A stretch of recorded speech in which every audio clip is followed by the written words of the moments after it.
we need to make sure that we're in a place where we can tackle them, punch them back as soon as they do arrive, because we cannot allow these challenges to decimate our UK farming capability. We've had a series of heat waves now, and we're about to face another.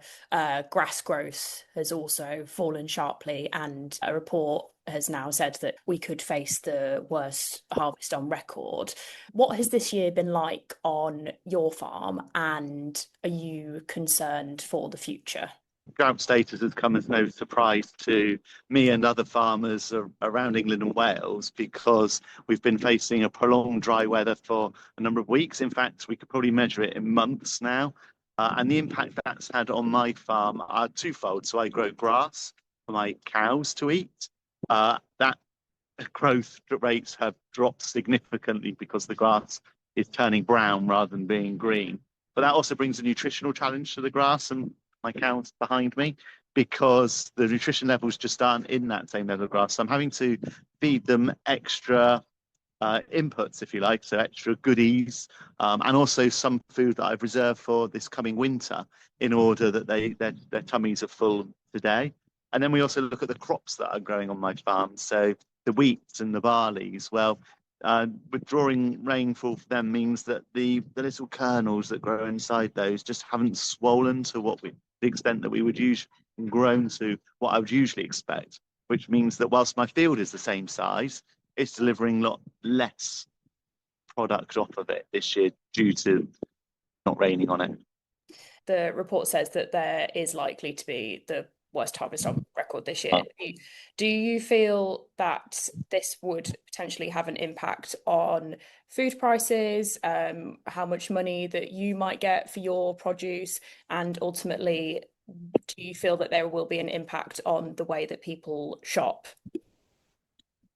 So it's fair to say that there's a variable harvest happening across England at the moment, with acute shortages and deflated yields across much of the south and the Midlands, whilst the north is perhaps heading towards more of an average harvest.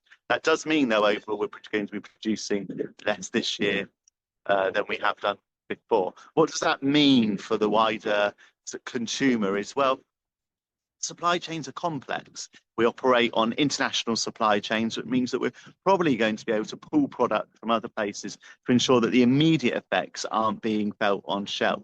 But here's the problem. We might be able to put short-term sticking plasters over some of those concerns, but I'm more thinking about what this might mean for the long-term implications. And we're in a real dangerous situation here as we start thinking, actually, well, we can just backfill the product that's not being grown here in the UK with stuff from the around the world. Might be a sticking plaster to the problem right now, but it's not a long-term solution. And here's why. We just have a look across to our European friends at the moment. Europe is burning. It's not going to be the source of, they're suffering the same implications we are.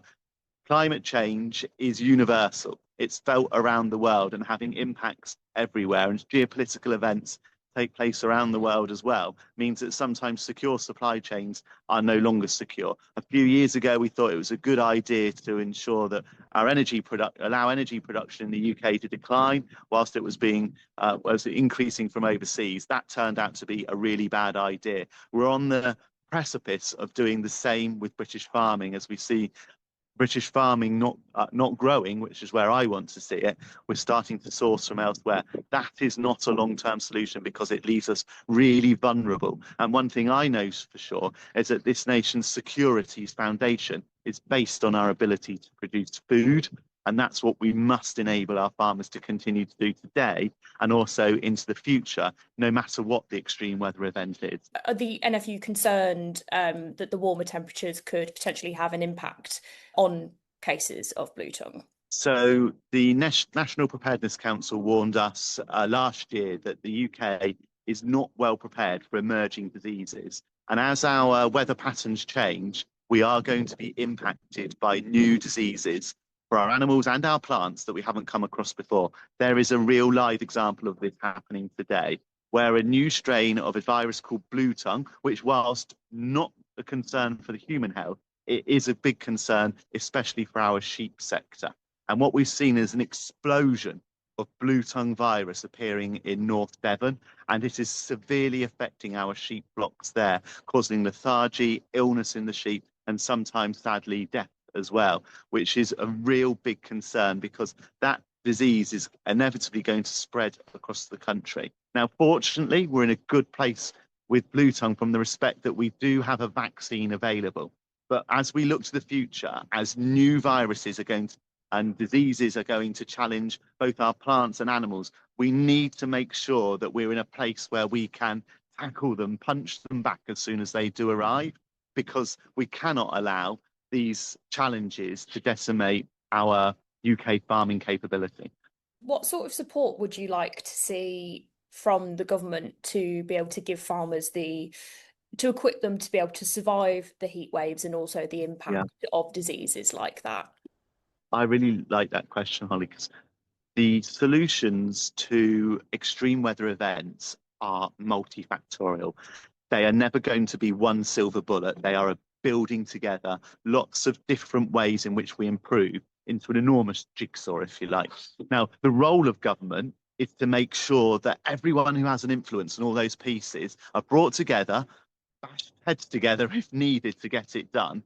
But if we can bring together water companies, environment agencies, supply chains, governments, fire agencies, everyone else who's involved in making sure that we have a resilient landscape to produce food, then I know farmers are up for the challenge to be able to continue producing food.